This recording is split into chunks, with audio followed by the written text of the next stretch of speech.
फिर तू इस्राएलियों में से अपने भाई हारून और नादाब, अबीहू, एलियाजार और ईतामार नाम उसके पुत्रों को अपने समीप ले आना कि वे मेरे लिए याजक का काम करें। और तू अपने भाई हारून के लिए वैभव और शोभा के निमित्त पवित्र वस्त्र बनवाना। और जितनों के हृदय में बुद्धि है, जिनको मैंने बुद्धि देने वाली आत्मा से परिपूर्ण किया है, उनको तू हारून के वस्त्र बनाने की आज्ञा दे कि वह मेरे निमित्त याजक का काम करने के लिए पवित्र बने। और जो वस्त्र उन्हें बनाने होंगे वे ये हैं, अर्थात सीनाबंद और अपोद और जामा, 4 खाने का अंगरखा, पुरोहित का टोप और कमरबंद। ये ही पवित्र वस्त्र तेरे भाई हारून और उसके पुत्रों के लिए बनाए जाएं कि वे मेरे लिए याजक का काम करें। और वे सोने और नीले और बैंगनी और लाल रंग का और सूक्ष्म सनी का कपड़ा लें। और वे एपोद को सोने और नीले, बैंगनी और लाल रंग के कपड़े का और बटी हुई सूक्ष्म सनी के कपड़े का बनाएं, जो कि निपुण कढ़ाई के काम करने वाले के हाथ का काम हो। और वह इस तरह से जोड़ा जाए कि उसके दोनों कंधों के सिरे आपस में मिले रहें।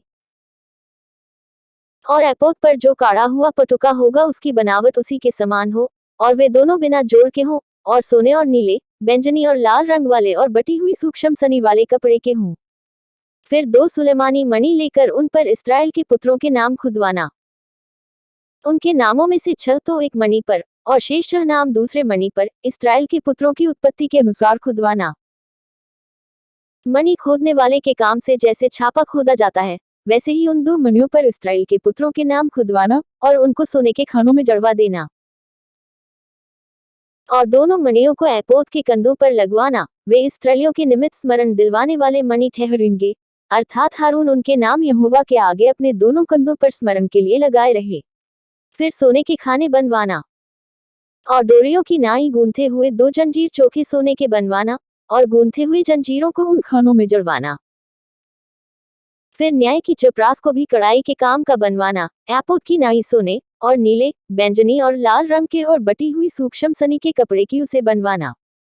वह चौकोर और दोहरी हो, और उसकी लंबाई और चौड़ाई 1-1 बित्ते की हो, और उसमें 4 पांति मणि जड़ाना। पहली पांति में तो माणिक्य, पद्मराग और लालड़ी हो, दूसरी पांति में मरकत, नीलमणि और हीरा, तीसरी पांति में लक्ष्म, सूर्यकांत और नीलम, और चौथी पांति में फीरोजा, सुलेमानी मणि और यशब हो। ये सब सोने के खानों में जड़े जाएं। और इस्राएल के पुत्रों के जितने नाम हैं उतने मणि हो, अर्थात उनके नामों की गिनती के अनुसार 12 नाम खुदे। 12 गोत्रों में से एक एक का नाम एक एक मणि पर ऐसे खुदे जैसे छापा खोदा जाता है। फिर चपरास पर डोरियों की नाई, गूंथे हुए चोखे सोने की जंजीर लगवाना, और चपरास में सोने की 2 कड़ियां लगवाना, और दोनों कड़ियों को चपरास के दोनों सिरों पर लगवाना। और सोने की दोनों गूंथी जंजीरों को उन दोनों कड़ियों में जो चपरास के सिरों पर होंगी लगवाना। और गूंथे हुए दोनों जंजीरों के दोनों बाकी सिरों को दोनों खानों में जड़वा के एपोद के दोनों कंधों के बंधनों पर उसके सामने लगवाना। फिर सोने की 2 और कड़ियां बनवाकर चपरास के दोनों सिरों पर, उसकी उस कोर पर जो एपोद की भीतर की ओर होगी लगवाना। फिर उनके सिवाय सोने की 2 और कड़ियां बनवाकर एपोद के दोनों कंधों के बंधनों पर, नीचे से उनके सामने और उसके जोड़ के पास एपोद के काढ़े हुए पटुके के ऊपर लगवाना। और चपरास अपनी कड़ियों के द्वारा एपोद की कड़ियों में नीले फीते से बांधी जाए, इस रीति वह एपोद के काढ़े हुए पटुके पर बनी रहे, और चपरास एपोद पर से अलग न होने पाए। और जब जब हारून पवित्र स्थान में प्रवेश करे, तब तब वह न्याय की चपरास पर अपने हृदय के ऊपर इस्राएलियों के नामों को लगाए रहे, जिससे यहोवा के सामने उनका स्मरण नित्य रहे।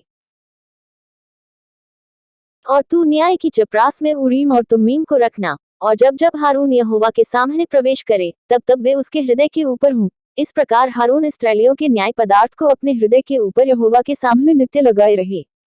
फिर एपोद के बागे को संपूर्ण नीले रंग का बनवाना, और उसकी बनावट ऐसी हो कि उसके बीच में सिर डालने के लिए छेद हो, और उस छेद की चारों ओर बख्तर के छेद की सी एक बुनी हुई कोर हो, कि वह फटने न पाए।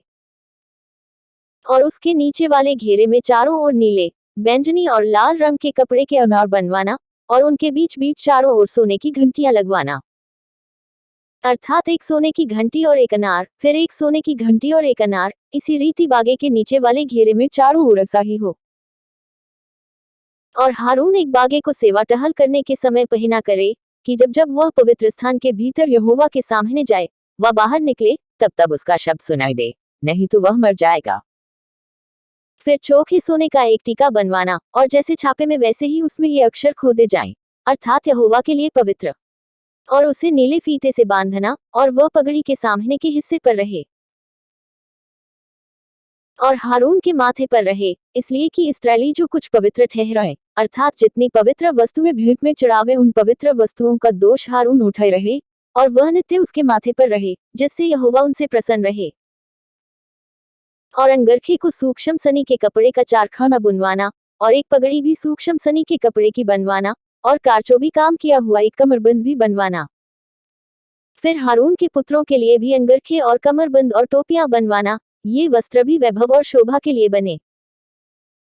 अपने भाई हारून और उसके पुत्रों को ये ही सब वस्त्र पहनाकर उनका अभिषेक और संस्कार करना, और उन्हें पवित्र करना, कि वे मेरे लिए याजक का काम करें। और उनके लिए सनी के कपड़े की जांघियां बनवाना, जिनसे उनका तन ढपा रहे, वे कमर से जांघ तक की हों। और जब जब हारून व उसके पुत्र मिलाप वाले तंबू में प्रवेश करें, व पवित्र स्थान में सेवा टहल करने को वेदी के पास जाएं, तब तब वे उन जांघियों को पहने रहें, न हो कि वे पापी ठहरे और मर जाएं। यह हारून के लिए और उसके बाद उसके वंश के लिए भी सदा की विधि ठहरे।